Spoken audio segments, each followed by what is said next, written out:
Hello, I'm Bill Bullard with RCAF USA, the voice of the independent cattle producer in the United States of America. Well, just 2 years ago, many Americans went to the grocery stores and could not buy the protein they needed for their families. Beef shelves were bare. Now, that's never happened before.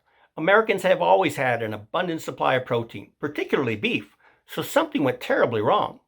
And just what went wrong is not yet clear to everyone. But the lack of needed protein in grocery stores forced the government into action. Now, importantly, ensuring our nation's national security, particularly our food security, is a proper role for government. But it seems like the government was oblivious to the possibility that the food supply chain could ever be disrupted, and that it simply sprang into action when the facts were laid bare. And what did the government do? Well, it did what the government does when it doesn't know what to do. It called for a study, and in this case, an investigation by the U.S. Department of Justice. But did it really happen like that? Was our government oblivious to the problems in our food supply chain until America's food security was threatened in such a drastic way? You see, the formula for food security is relatively simple. Lots of farmers and ranchers producing lots of food in every locality where food can be grown, plus a competitive market between them and lots of meat packers and food processors widely dispersed across the nation and in close proximity to population centers, plus a competitive market between them and lots of widely dispersed grocery stores equals lasting food security. But if any element in that formula weakens, such as production disaggregation, competition, processing disaggregation, or proximity, then food security will be threatened. And that's why RCAF USA entered the antitrust arena 15 years ago and began issuing formal warnings that our nation's food security was at risk. We specifically warned that the production elements to the food security formula were threatened by the concentration in the beef packing industry.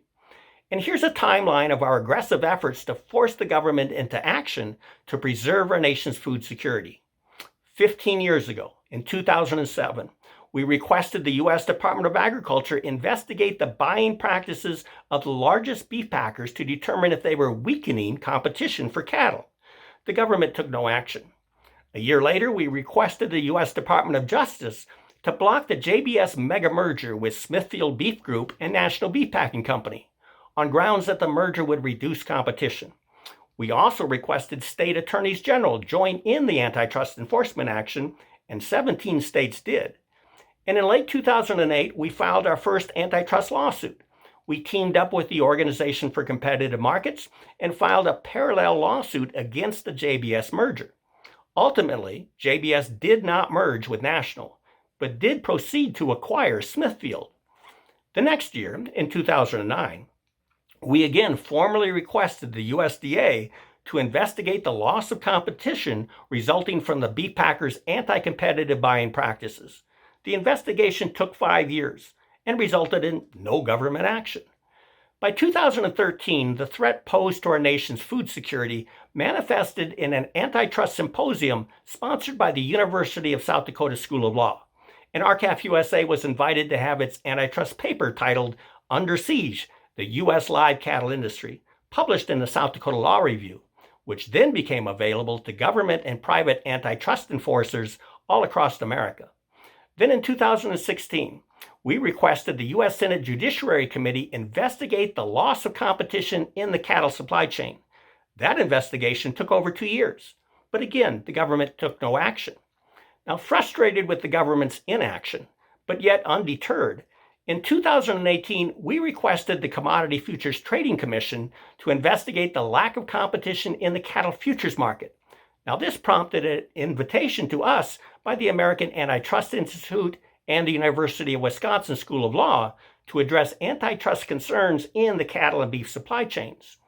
And in April of 2019, when it was clear the government was disinterested in fixing the broken cattle and beef supply chain, we filed our historic class action antitrust lawsuit against the Big Four packers. Now, this lawsuit, which has been joined by many segments of the cattle and beef supply chain, is America's leading effort to enforce our nation's antitrust laws in our most important protein industry, the U.S. cattle and beef supply chains. It also serves as the backdrop of the ongoing Department of Justice investigation. So how do you make a difference, big or small? The formula is straightforward. Conviction, dedication, credibility, and persistence, meaning the courage and will to fight until you win. Let's hope and pray we win soon. To help secure lasting food security for everyone in America, go to our website at r-calfusa.com to join with us. With that, have a productive week. Thank you and goodbye.